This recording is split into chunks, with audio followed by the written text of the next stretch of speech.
સુરતના અડાજણ વિસ્તારમાં ટ્રાફિકના નિયમોને નેવે મૂકી બાઇક સવારોની રેલી નીકળી હતી। થાર ગાડીની પાછળ એકસાથે 30 થી 40 બાઇકની રેલી નીકળી, જેનો વિડીયો સોશિયલ મીડિયામાં વાયરલ થયો છે। હેલ્મેટ વગર એક્ટિવા અને બાઇક પર રેલી નીકળી હતી। સમગ્ર વિડીયો રવિ ફાઇટર નામના સોશિયલ મીડિયા હેન્ડલ પરથી વાયરલ થયો હતો। વિડીયોમાં ટ્રાફિક સિગ્નલ તેમજ નિયમોનો ખુલ્લેઆમ ભંગ થતો જોવા મળ્યો હતો। સમગ્ર મામલો ટ્રાફિક વિભાગના એસીપી SR ટંડેલે ગંભીરતા દાખવી તપાસના આદેશ આપ્યા છે। તેમણે જણાવ્યું કે વાયરલ વિડીયોના આધારે સીસીટીવી ફૂટેજ અને વાહનોના નંબર ટ્રેસ કરી નિયમ ભંગ કરનારાઓ સામે કાયદેસરની કાર્યવાહી કરવામાં આવશે। અડાજણ વિસ્તારમાં રવિ ફાઇટર નામના ગ્રુપ દ્વારા બાઇક રેલી કાઢવામાં આવેલ, જેમાં અમુક લોકો હેલ્મેટ હતા પહેલાં, તેમજ ગાડીઓ પણ શંકાસ્પદ જેવું હતું। તેની હાલ તપાસ કરવા માટે પીઆઈને સૂચના આપવામાં આવેલ છે। જો આમાં કંઈ પણ નિયમ ભંગ અથવા તો કાયદા વિરુદ્ધ જણાવશે તો કાયદેસરની કાર્યવાહી કરવામાં આવશે। એ લોકોને આઈડેન્ટિફાઈડ કરી કોણ છે એની નંબર પ્લેટના આધારે અમે ચોક્કસપણે કાર્યવાહી કરશું। તો સુરતના દ્રશ્યો સામે આવ્યા છે કે જ્યાં ટ્રાફિકના નિયમોનો ઉલાળ્યો કરવામાં આવ્યો હતો અને બાઇક રેલી કાઢવામાં આવી હતી। એક પણ વાહન ચાલક દ્વારા હેલ્મેટ પણ પહેરવામાં નહોતું આવ્યું। આ ત્રણેય તસવીરો કે જ્યાં નિયમોનો ઉલાળ્યો નજરે પડી રહ્યો છે। અમદાવાદ શહેરની બે તસવીરો સામે આવી છે કે જ્યાં યુવક યુવતી દ્વારા અશ્લીલ હરકતો કરવામાં આવી રહી છે અને જાહેર રસ્તા પર સ્ટન્ટ કરવામાં આવી રહ્યો છે। બીજી તરફ અમદાવાદના સિંધુ ભવન રોડ પરના એ દ્રશ્યો કે જ્યાં યુવકો દ્વારા સ્ટન્ટ કરવામાં આવી રહ્યા છે અને બાઇક હંકારવામાં આવી રહ્યો છે તે અંગેનો વિડીયો પણ સોશિયલ મીડિયામાં વાયરલ થઈ રહ્યો છે।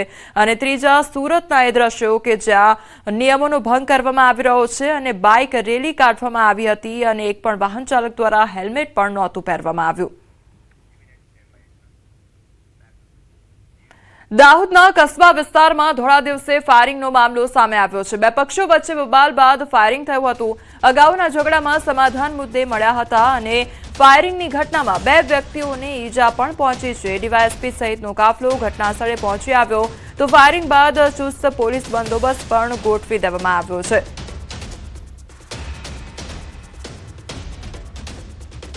વ્યક્તિ છે મેવાતી કરીને એમના ઉપર ફાયરિંગનો બનાવ બન્યો છે અને સામાન્ય એને ઇન્જરી આવી છે એવું પ્રથમ દિવસે જણાવ્યું છે, પણ એને મેડિકલ માટે લઈ ગયા છે। વિગતવારની એની કેટલી ઇન્જરી છે, શું થયું છે એની તપાસ હાલમાં ચાલુમાં છે।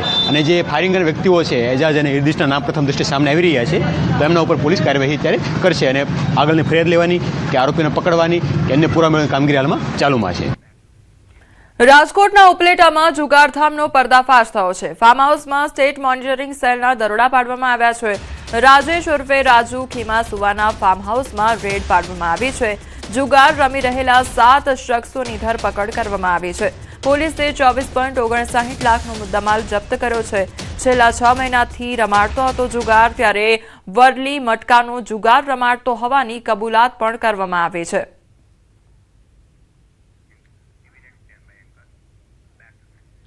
જામનગર જિલ્લાના ધ્રોલમાં ઘોડી પાસાનો જુગાર રમતા 21 આરોપી ઝડપાયા છે। પોલીસે 29,44,000નો મુદ્દામાલ જપ્ત કર્યો છે। ધ્રોલના લતીપર ગામની સીમમાં ઘોડી પાસાનો જુગાર રમી રહ્યા હતા અને પોલીસે બાતમીના આધારે ગામની સીમમાં મઘરાવાડી વિસ્તારમાં જુગાર રમવા વ્યવસ્થા કરવામાં આવી હતી, તો કાંતિલાલ કોટડિયા સહિત 2 લોકો અંગત ફાયદા માટે રૂપિયા ઉઘરાવી જુગાર રમાડતા હતા। સ્થાનિક પોલીસે દરોડા પાડી 2.5 લાખથી વધુ રોકડ, 18 મોબાઈલ સહિત લાખોનો મુદ્દામાલ કબજે કર્યો।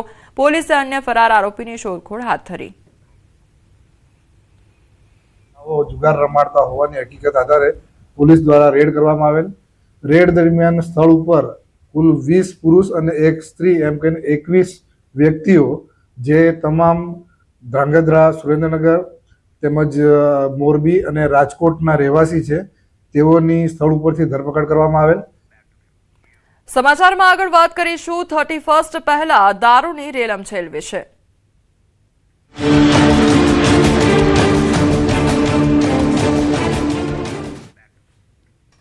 31st પહેલા રાજ્યમાં દારૂની રેલમછેલ જોવા મળી રહી છે। બુટલેગરો બેફામ બન્યા છે। આપની ટીવી સ્ક્રીન પરના આ દ્રશ્યો ગુજરાતમાં દારૂબંધીનો કાયદો માત્ર કાગળ પર હોય તેની ચાળી ખાઈ રહ્યા છે। નવા વર્ષની ઉજવણી પર ગુજરાતમાં દારૂની કમી ન થાય તે માટે જાણે બુટલેગરો કામે લાગી ગયા હોય તેવું લાગી રહ્યું છે। અમદાવાદના સાણંદમાં ગંભીર દ્રશ્યો સામે આવ્યા છે, જ્યાં દારૂ ભરેલી ટ્રક પલટતા રસ્તા પર દારૂની રેલમછેલ જોવા મળી રહી છે। લોકો દારૂની બોટલ લેવા પડાપડી કરી રહ્યા છે તો વલસાડમાં બેફામ બુટલેગરોનો વિડીયો પણ વાયરલ થયો છે। અકસ્માત બાદ લોકોનું ટોળું થઈ જતા બુટલેગર બાઇક અને બાઇક પર રહેલો વિદેશી દારૂ ભરેલો થેલો પણ રસ્તા પર જ મૂકી ફરાર થયા છે। આ તરફ જેતપુરના જીઆઈડીસી પાછળના ખુલ્લા મેદાનમાંથી દારૂ ઝડપાયો છે। બિયર ટીન મળી કુલ 6,492 બોટલો સહિત 99.61 લાખનો મુદ્દામાલ કબજે કરાયો છે। તો બોટાદમાં બુટલેગરે મહિલા પર છરી વડે હુમલો કર્યો। આ તરફ ડાંગમાં નાતાલ અને ન્યૂ યરની ઉજવણીને ધ્યાનમાં રાખી પોલીસે વિશેષ ડ્રાઈવ યોજી હતી। 31 ડિસેમ્બરને લઈ બુટલેગરો બેફામ બન્યા છે। દારૂની હેરાફેરી માટે બેફામ ગતિએ ચાલે છે ટ્રક। અમદાવાદના સાણંદ નિઘરાડ રોડ પર ટ્રક પલટી ખાઈ ગઈ તો દારૂ ભરેલી ટ્રક પલટી ખાધી અને ટ્રકમાં મોટા પ્રમાણમાં દારૂનો જથ્થો જપ્ત કરવામાં આવ્યો છે।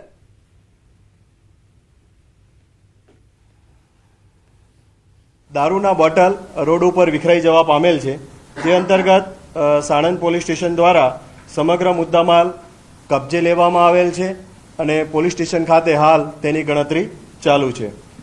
આ જે ગાડી પલટી માર્યા બાદ ડ્રાઈવર જે છે તે હાલ લાપતા છે। બોટાદમાં બુટલેગરો બન્યા છે બેફામ, ત્યારે ગઢડા રોડ પર મોજીપરા વિસ્તારમાં બુટલેગરે મહિલા પર હુમલો કર્યો। બુટલેગર વિરુદ્ધ મહિલાએ ફરિયાદ નોંધાવતા છરી વડે હુમલો કરી દેવામાં આવે છે। હુમલામાં મહિલા તેમજ પુત્રને માથાના ભાગે ઈજા પહોંચે છે। બુટલેગર મહિલાના ઘર પાસે દારૂની કોથળી નાખી મન ફાવે તેવી મહિલાને ગાળો બોલતો હતો। બુટલેગરથી ત્રસ્ત મહિલાએ અને તેમના પતિએ બોટાદ પોલીસમાં જાણ કરી હતી। આ અંગે બુટલેગરને જાણ થતાં હુમલો કર્યો તો ઈજાગ્રસ્ત મહિલા દ્વારા બુટલેગર વિરુદ્ધ ફરિયાદ નોંધાવી છે। બુટલેગર મહેશ વાટુકિયા દ્વારા હુમલો કરવાના મહિલાનો આરોપ પણ લગાવવામાં આવ્યો છે। દારૂ પીને બધી કોથળીઓ અમારા ઘર પાસે નાખે। દારૂ પીવા વાળા આવે તો હું કહું કે તમે અહીંયા દારૂ ન પીશો, અમારા ઘર પાસે અમને બહુ પાસ આવે, પણ એ બુટલેગર કોઈ વાતે સમજતો નથી અને બેફામ ગાળું જેમ મનને ફાવે એમ બેનું દીકરીઓ બધા હોય તો અમને ગાળું દેતો હતો। કેસ લેખાવા ગયા ને પછી અડધી કલાક રહીને એ આવ્યો અને પછી તરત અમારે બે મા દીકરો જ ઘરે હતા અને પછી અમારા ઉપર એને હુમલો કર્યો। છરી ને ધોકો હતો એની પાસે, મને છરીને મારી દીધી એને અને મારા છોકરાને શર્ટ ફાડી નાખ્યો અને ધક્કાધુક્કી કરીને ઠેક બાર માથામાં ધોકો મારી દીધો એને। એક બુટલેગર છે મહેશ વાટુકિયા કરીને, એ પોતે દારૂનું વેચાણ કરે છે ને ખુલ્લેઆમ ગાળો અને મારપીટ ને એવું કરે છે। તો મમ્મી પપ્પાની અરજી કરવા માટે પોલીસ સ્ટેશને ગયેલા હતા તો એના એક જ કલાકની અંદર એને કોઈ જાણ કરી દીધી કે તારા ઉપર અરજી થયેલી છે, તો એ ભાઈ પોતે ઘરે આવીને મમ્મી ઉપર છરીનો વાર કરીને નીકળી ગયેલ છે। અમદાવાદમાં ઉત્તરાયણ પહેલા કાતિલ દોરીના આતંક જોવા મળી રહ્યા છે, ત્યારે મેમકો બ્રિજ પર બાઇક સવારને દોરી વાગી। પોલીસ યુવક માટે દેવદૂત બની, ત્યારે પોલીસે યુવકને તાત્કાલિક હોસ્પિટલ પહોંચાડ્યો હતો। પતંગની દોરીથી યુવકના ગળાના ભાગે ઈજા પહોંચી હતી। યુવકને ગળાના ભાગે 20 ટાંકા આવ્યા છે। તો યુવકને ચાઇનીઝ દોરી વાગતા જે ગળા પર ઈજા પહોંચી હતી અને ત્યારબાદ પોલીસ જવાન દ્વારા તેને હોસ્પિટલ ખાતે પહોંચાડવામાં આવ્યો હતો। યુવકને હાલ 20 ટાંકા પણ આવ્યા છે। ત્યારે અમદાવાદનો આ મામલો સામે આવ્યો છે કે જ્યાં ઘટના સર્જાઈ હતી। ઉત્તરાયણ પહેલા કાતિલ દોરીના આતંક અહીંયા જોવા મળી રહ્યા છે।